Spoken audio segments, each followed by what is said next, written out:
brief, I mentioned to the team, obviously it being 9/11 today, we went to the 9/11 memorial when we were in New York, and I think one of the haunting things there, especially for, me as a person who grew up in New York, it was special, but to be there in a almost, obviously in a very sad way, but one of the haunting things at the memorial is the phone calls from all the people that knew they were trapped, and they had those recorded.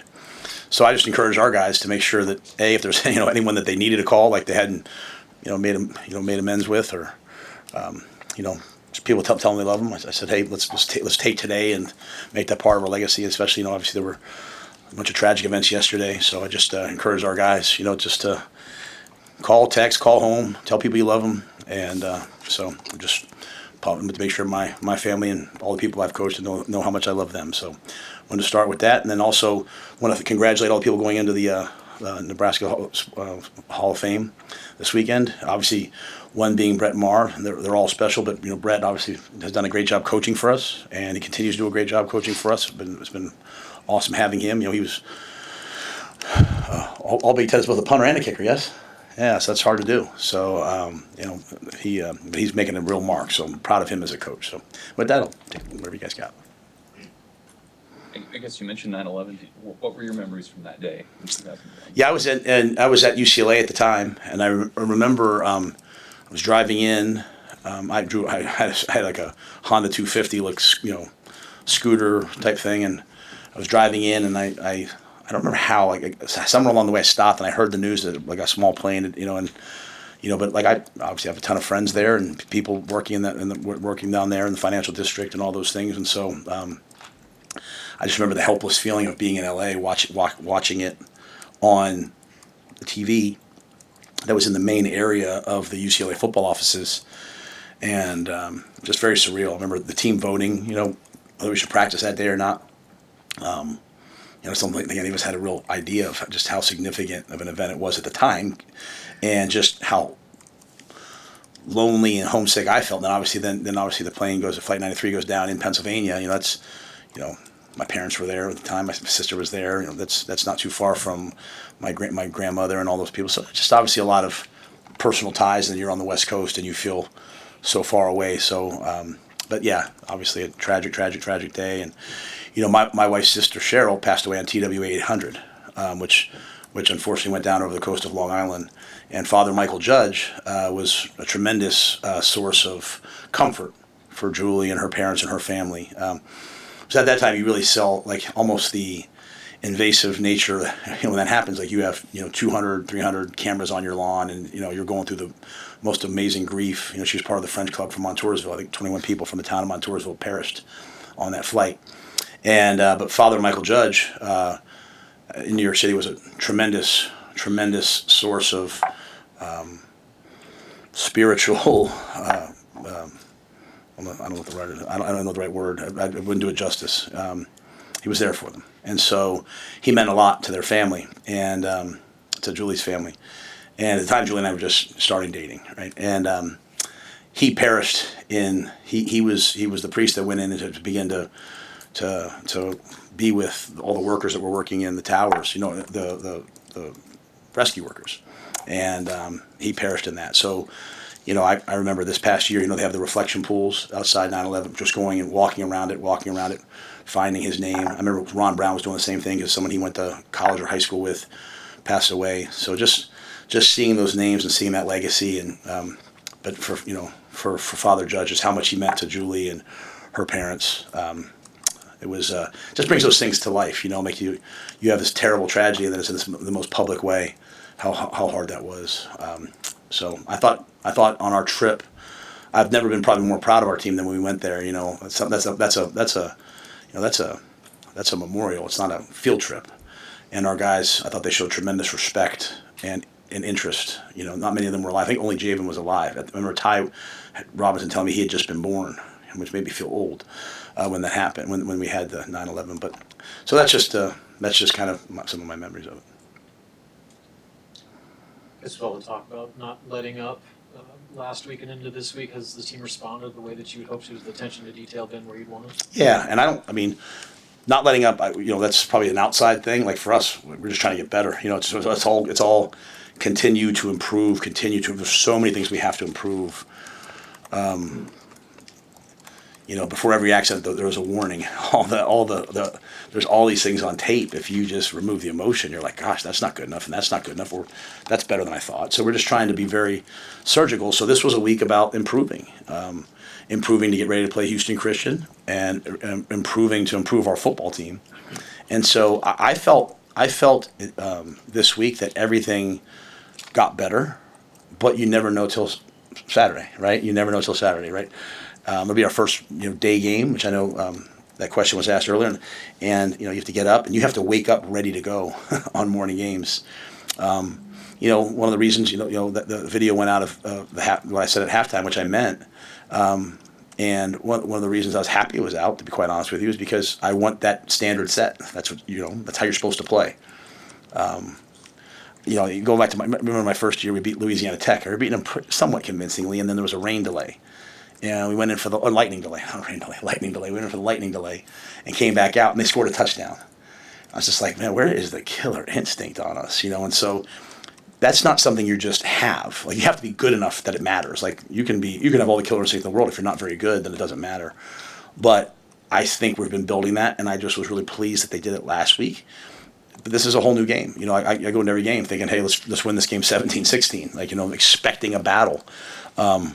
I know these coaches. These coaches are winners. Like, they're going to do an excellent job. And so I'm expecting us, no matter what the score is, I'm expecting us to play better than we played last week. And if we don't play better than we played last week, we wasted a week. So that sometimes you play better in a loss. Sometimes you beat someone 45-14 and you don't play better. So that's been the whole challenge. I think the week has been an excellent week. No distractions from the guys at practice. They've done a great job, and I've been very pleased. But we'll see what it's like on Saturday. I always make sure I say that. I got to say, there's nothing worse than coaches saying, well, we had a great week. A great week just gives you a chance, and then you got to get yourself ready to play. And then, good teams throw you curveballs. You have to adapt. Did you have any thoughts or opinion on the transfer portal one window of January that's starting to gain some? Yeah, thank goodness. Yeah, I mean, I want kids to have a chance to transfer if they're unhappy, if they're not in the right setup. So I want them to have that. But 2 portal windows, I mean, it's just torture. It's like to me, like, the season's over. You set your year for the next year, and you build your team, right? And for the players, they set where they're going, and then they build their team. And so, the thing about transferring, if a kid wants to transfer, they're probably going to go in the portal in the first couple of days, right? They're going to go on day 1, day 2. What happens is that teams lose a guy, or they thought they were getting so-and-so, and he goes somewhere else, and then they go and they try to convince people to go in the portal to fix their needs. That's not in the best interest of the player, right? Like, that's not, if a kid's happy, he should just stay there. If he's unhappy, he should go in the portal. So I don't know why we need, 27 days. I don't know why we need 2 portal windows. But again, this is all legal things. This isn't like coaches, this is all legal things. And so I'm happier about it. I wish it matched the financial year. So we're paying players, from July to July, from July 1st to June 31st, but yet the portal's in the middle of the year. Like, it's so easy to be in college. Like, we just have the NFL, the best run, most parity, best league in the world, and they have the best TV viewership. They have everything. Why don't we just do everything that the NFL does? And so they have a league year, comes to an end. You have a tampering period, you have free agency, then you have a draft. We pay guys from June to July, but they can leave in January. That makes no sense. And now you're trying to, just wait what's going to happen. You're going to have some coaches that get fired, and the new coach comes in, and he's trying to build his team in the January portal, and they have no money left. And he's going to be like, then you're going to have people writing waivers, and it's going to be just, it just doesn't make any sense. Like, just whenever free agency is, which is what the portal is, free agency, that should be the financial year. But I say that in the Big Ten meetings, people look at me like I have 3 heads. So I'm like, all right, whatever, just do what you want. We'll be fine here. We got a great setup. We got really smart people. Pat's doing an amazing job. Logan Holgerson's doing an amazing job. Keith Williams, Troy Vincent, our personnel department's awesome. Jonathan Bateman does a great job. And then Troy has vision, and Haven has vision. So we have the right people in the athletic administration helping us. So it doesn't matter as much to me. I just like to see the game make sense. But the 1 portal window, it's better because, you basically go in December and then you set a contract with somebody, and then they come back to you in May and like, hey, I might leave again. You're like, well, we just signed it. And then you have to re-sign a contract, and it just doesn't make sense to me. So I'm glad they fixed it. And basketball had 1. So I was like, well, why does basketball have 1 and we have 2? So I'm happy. You've been very complimentary of Dylan's work pre-snap and kind of how he's grown there. Can you maybe speak to how much more he's doing now in that role versus maybe what he was doing at the end of last season and how he's kind of grown? He was doing a lot last year. I think from day one we've done it with him. I just think he's, it's only this will be game 16 for him. I mean, he's still so young in his journey. He's just doing it at such an advanced level. And he can come out and he can say, oh, it's man, I'm going to go to this. It's two man, I'm going to go to that. It's, so as a play caller, you can give him things and you can call a play. And if it's not the right play, he's going to get you into the better play. No, he's just not picking from whatever. I mean, they've given it to him. But I think he did a lot of it last year. I just think that we've elevated it and we've added more things, and then the team's just a lot better. The offense, the guys were here last year. They're just playing a lot better. We're better up front. We're better at a lot of positions, so he can get the checks, and guys aren't missing them. They're not. We're just another year into it. I think where you see a lot of growth from him is in the flipping of protections too, because as I said, there's a couple steps to it. First, a lot of guys come out and they play quarterback. So where am I throwing the ball? And they get blitzed in the face, get hit in the face, and they have no idea. And then the next level up is to understand, hey, two guys come over here, I'm hot, I've got to get the ball out of my hand. That's where a lot of guys play in college. The next step is, hey, I'm going to get hit. I'm going to check the protection, and I'm going to protect myself. He's at the fourth step, and it happened after Iowa going into Boston College. Iowa did a great job. They kept blitzing the back, keeping the back in, and then he had no relief when the guys weren't open. And he started, after that game, going into Boston College, he was now flipping the protection, even when he knew there wasn't a problem, to the guy he thought was coming so that the back could get out. And so he's way up here right now. Last week, Akron brought a zero blitz. They came all out, and he kind of drifted to his right, away from who he knew was free, and he hit Ja'Cory on a wide depart fade down the left sideline. So, sometimes even as you're watching the game, you might be like, why'd they call that play? It's like a third and whatever. He threw the ball to Wood against Cincinnati, on the 40-yard line, 45-yard line. He saw what the coverage was. He checked to a little screen, threw it to Wood, and hoping he breaks the tackle. Bonner gets tackled, goes to fourth through. That's when I decided to. I can't remember if I went for that one or punted that one. But I guess my point is you can call the play. You can call an aggressive pass play, and if he's going to get overwhelmed with the pressure, he's going to check to something to get you out of it. So I just think it's the same. It's all the same words as last year. There's nothing Dana didn't reinvent the offense. It's all the same things. It's just we try to do what he does well. We try to do what our players do well, and I think he's taking these things to another level in terms of, hey, call the play. I'll get you in the right play if it's not right. What challenge does Jason's team present this Saturday? Well, I think you have to start with their defense. What they've done defensively, they give you a ton of different looks. Okay, and so. I think there was one drive in the first 6 plays were 6 different fronts, and so you're constantly seeing different pictures. It's the way we play defense, so I think that presents a real challenge. They show different coverages. They've got some excellent football players. They have a kid 6 who I think is as good a player as you'll see, and so getting in the right play, knowing our issues, and converting on third down. They've only given up 1 conversion so far this year, and so that's difficult to do. Offensively, they're gonna run the football and with different runs than we normally see. They run counter, they run a stretch lead, they run insert. So some plays that we need to see, the quarterback's a good player. So I think the biggest challenge though is when you go against a defense that's had that level of success, if they don't turn the ball over as many times as they did in the last game, they probably win the game. And so. When someone turns the ball over that many times, you're pretty sure they probably practiced it all week. It's not like it's like the flu that you can't get rid of it. I'm sure they emphasize it. So we're not counting on getting turnovers.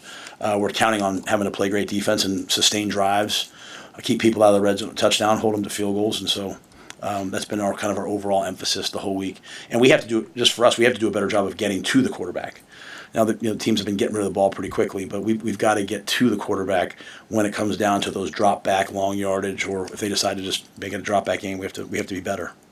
How impressive is what Gunnar Gatula did? I mean, he starts 9 games last year, then he has that surgery, which I'm sure is a bummer when he knows there's competition at that spot coming in, and just what he's done to put himself in the spot he is now. Yeah, he's an excellent player. I mean, I think if he was if he was from somewhere else and had offers from other people would be like, I think when I got here, I watched him on tape. I was like, this guy's a 4-star player. He's excellent, long arms, tough. It's just, I don't know. I think he's always been a good player. He went in. What he did, the hardest thing that he ever did to me was he went in against Illinois. He was third, and all of a sudden he was first, and he went out there and he played well. And that's really hard when you put that thing up against your body for those many weeks. To your point, but Gunner's a guy like we didn't know where he was going to start, but I was pretty sure he was going to be a starter for us. And I don't think he couldn't play center. I don't think he couldn't play guard. I think he could play either tackle. And so he's just an impressive young man, and we've got him for a long time here. He's a young player, and so happy to see his development. And I think it just speaks a lot to, and I know Teddy got up and I think he said something to you guys like, "There's no place I'd rather be hurt." It was kind of a weird statement, but it's true. Mitch got a call from one of the kids who went in the portal, Mitch, who does our sports science, and he was asking him questions. He's like, "Hey, at my new school, I'm hurt. What should I do?" And we just don't have what you guys had there, and so we just have such resources. And Drew Hamlin and our doctor situations elite, our training situations elite, and they care. And so a guy like Gunner not just comes back, but he comes back better. He comes back stronger in all these other areas. So, but I just think he's an excellent player. I just think because he's a local kid, maybe we just take him for granted. Oh, he'll go to Nebraska. The thing is, when we find a local player that we want, we think hey, that's a Husker. We've just tried to make sure we recruit them like not with like, oh, he'll come here, right? We've recruited them. We've tried to, whether it's Carter Nelson or the kids we're recruiting moving forward. Recruit him like we're last on his list. And I was here just for the end of Gunner, but a great family, coach's kid, and I think he's going to be a really good player in the Big Ten for a while. I think last week you said Malcolm Hartzell got dinged up. Is he doing? You expect him to play as usual? Yeah, he'll be questionable for the game. I guess with that, Jameer Khan played, I think, as many snaps as any defensive back. What do you think of his performance and just filling in that role? Yeah, well, Jameer's an excellent player. He's done a great job. We have, if Malcolm can't go, we also have some other lineups we can go with. Some other guys, we'll move it around. We had a package last year where Donnie Jones went in the game, but Jameer's tough, physical, smart. Has done a great job for us on special teams, and was ready when his number was called. So John and Addison. Our defensive back plays been really good through 2 games, and I think John, Addison, Phil Snow, and Adam and Michael, they've done a great job of working with each player because we do so many different things with our guys that we've cross-trained them. That I think Jameer's coming on, but we also, Sierra, Marshall, Donnie are playing, Buford, Shore tackler. Just done a great job, and Deshaun played his best, one of his best games last week. Game Moore has come up a couple times throughout the week after Saturday's game. What just stood out to him when you were recruiting him out of the portal? Just because he obviously didn't have college tape to. Yeah, Troy Vincent did a great job of we had to go back and watch I think he had a couple practice clips, and we had to watch some high school tape. He was a really good player coming out, and just had some injury history, and so guy just needed a fresh start, and had a good spring when he was able to get back out there. And he was out for the whole summer. He literally didn't practice till last week. Last week on Tuesday was his first actual practice. So he hasn't done anything yet in terms of practice wise. So, but he's got really long arms. He's explosive, and he's a smart young man, and he cares. So I would just think that you'd probably see Gabe's development accelerate because now that he's practicing and playing, and I think he's going to be a pivotal piece. We just have to keep him healthy. He's got a lot of work to do there just to continually stay healthy. But he's one of those guys we were counting on of, hey, if we can get this guy back, if he can give us, is it 10 snaps? Is it 50 snaps? That depends on the game. But he's an anchor in the run game. And so excited to have him. I'm really proud of what he's done so far. Anything else, Coach? Thanks, guys.